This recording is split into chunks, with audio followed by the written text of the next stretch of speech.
Hindi medium वालों, English से डरना नहीं है। गुड मॉर्निंग बच्चा लोग।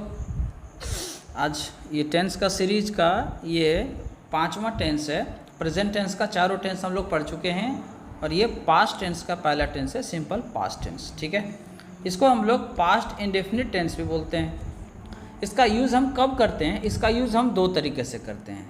एक नंबर, जब रोज़ की बातचीत हम करते हैं आपस में, उसमें हम इसका बहुत यूज़ करते हैं ऐसे काम के लिए जो काम ख़त्म हो गया। ठीक है, जैसे कि मम्मी ने नाश्ता बना लिया, राजू ने गौतम को पीट दिया, क्या तुमने मेरा घर देखा? अरे तुमने मेरा कॉपी फाड़ दिया, क्यों फाड़ दिया? ये सब हम लोग बातचीत में इसका यूज़ करते हैं। दूसरा, कहानियों को पढ़ने में, जब हम कहानी पढ़ते हैं उसमें सिंपल पास्ट टेंस का बहुत यूज़ होता है ना। और उसमें आप जो पढ़ेंगे सिंपल पास्ट टेंस, तो उसमें उसका हिंदी में अर्थ होता है कि कोई काम होता था। जैसे एक राजा था वह प्रतिदिन मंदिर जाता था, है ना। तो यहाँ पे जाता था, यहाँ है गया, पीट दिया, है ना। तो सिंपल पास्ट टेंस का दो तरीके से हम यूज़ करते हैं। वह चला गया, वह जाता था, ऐसा यूज़ करते हैं रोज़ बातचीत करने में, और इस तरह का यूज़ करते हैं हम कहानियों में। दोनों का सेंटेंस जो है इंग्लिश में बनाएंगे तो वैसे ही बनेगा, ही वेंट, है ना भैया। ये पहले से इसलिए लिखा हुआ है ना, क्योंकि जब मैं इससे पहले भी एक बार और मैंने इस वीडियो को बनाया आपके लिए, लेकिन मेरी आवाज़ रिकॉर्ड नहीं हुई। ठीक है, तो मैं फिर से बना रहा हूँ। ओके, तो वेंट क्या है? ये गो का V2 यानी गो का दूसरा रूप है, गो का V2 है ना। तो आगे इसको और हम देखेंगे। ओके, हेल्पिंग वर्ब कौन सा लगता है इसमें? डिड। और एक ही हेल्पिंग वर्ब है तो हमें टेंशन ही नहीं है। I, we, you, they, he, she, it, एक रहे या एक से अधिक रहे, किसी भी तरह का सब्जेक्ट हो, सब में हमको डिड ही लगाना है। जहाँ पर दो हेल्पिंग वर्ब होते हैं, जैसे प्रेजेंट परफेक्ट में हैज़ और हैव, तो हमें सोचना पड़ता है कि इसके साथ हैव लगाएंगे और इसके साथ हैज़ लगाएंगे। यहाँ एक ही है, टेंशन खत्म। दूसरा, मेन वर्ब इसमें कौन सा यूज़ होता है? V2 यानी वर्ब के दूसरे रूप का। ठीक है ना। ईट, एट, ईटन, किल, किल्ड, किल्ड, ये देखो एट, किल्ड, ये वर्ब का दूसरा रूप है। ठीक है ना। ओके, अच्छा ये देखो वर्ब के जो 5 रूप हैं उसका मैं 2 वीडियो बना चुका हूँ, है ना। एक आपका 48 मिनट का है और एक 26 मिनट का है। आपको दोनों याद करने बहुत ज़रूरी हैं।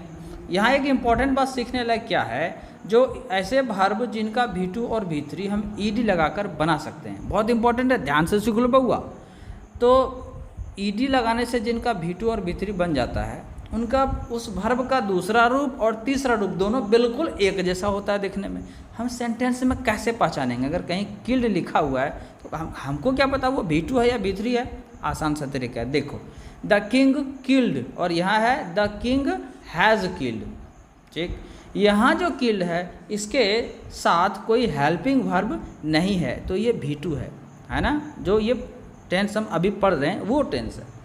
दूसरा, यहाँ किल्ड है लेकिन इसके पहले हेल्पिंग वर्ब है हैज, ये प्रेजेंट परफेक्ट टेंस है।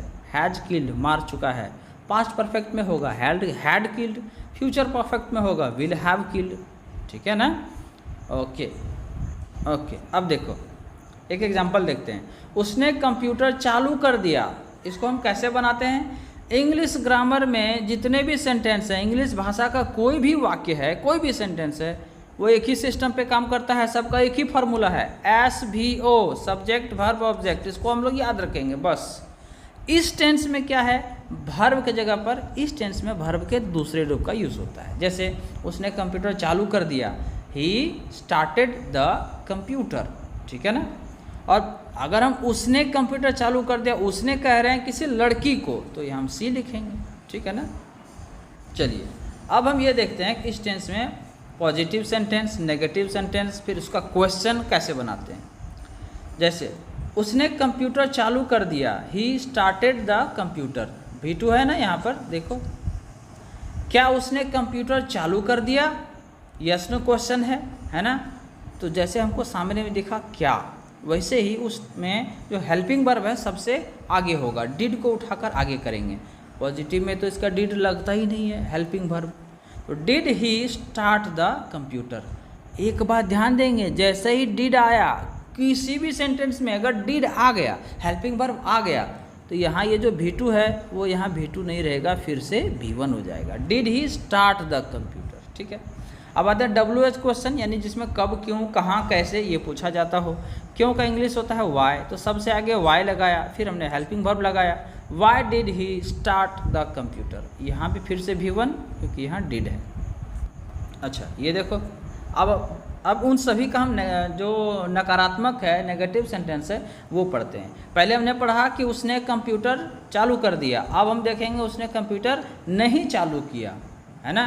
तो डिड के बाद नोट लगा देंगे। सबसे अच्छा याद करने का ना, ये मत देखो कि किसके बाद नोट लगाएंगे, मैं आपको सिंपल तरीका बताता हूँ। स्टार्ट जो वर्ब है, शुरू करना, उसके पहले नोट लगाएंगे, ठीक।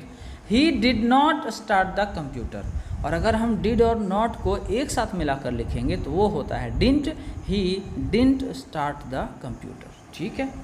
अच्छा यस नो क्वेश्चन का अगर हम नेगेटिव बनाते हैं, क्या उसने कंप्यूटर को चालू नहीं किया, तो डिड को आगे कर दो, did he not start the computer. मैंने कहा था ना, नॉट आपको कहाँ लगाना है, स्टार्ट के पहले। अगर आप याद रखेंगे कि डिड के बाद लगाएंगे तो अब कन्फ्यूज़न हो जाएगा, डिड नॉट लगाऊं क्या लगाऊं, नहीं, वर्ब जो है उसी के पहले नोट लगाना है, ठीक है। अब यहाँ भी हम डिड और नॉट को अगर एक साथ लिखते हैं तो हमको क्या करना है, didn't he start the computer, ठीक। यहाँ भी डिड आ गया था, डिड है तो इसलिए V1 आया। ओके बच्चा लोग, अब देखते हैं WH क्वेश्चन का नेगेटिव, यानी ऐसा क्वेश्चन जिसमें कब, क्यों, कहाँ, कैसे पूछा जाता है, उसका नेगेटिव। उसने कंप्यूटर को क्यों चालू किया, यही था ना WH question. Why did he start the computer, ठीक है। अब इसका नेगेटिव कैसे बनाएंगे, उसने कंप्यूटर को क्यों चालू नहीं किया, why did he not start the computer, क्योंकि हमको पता है स्टार्ट के पहले ही नोट लगाना है, वर्ब के पहले नोट लगाना है, जो काम हो रहा है उसके पहले, ठीक है।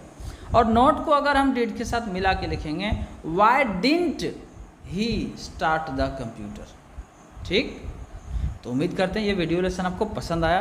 अगर अच्छा लगा लाइक कीजिए, सब्सक्राइब कीजिए, है ना। इसको अपने दोस्तों के साथ शेयर कीजिए, आपके ऐसे दोस्त जिनको इंग्लिश नहीं आ रही है ना। मेरा भी हौसला बढ़ाइए। Thank you.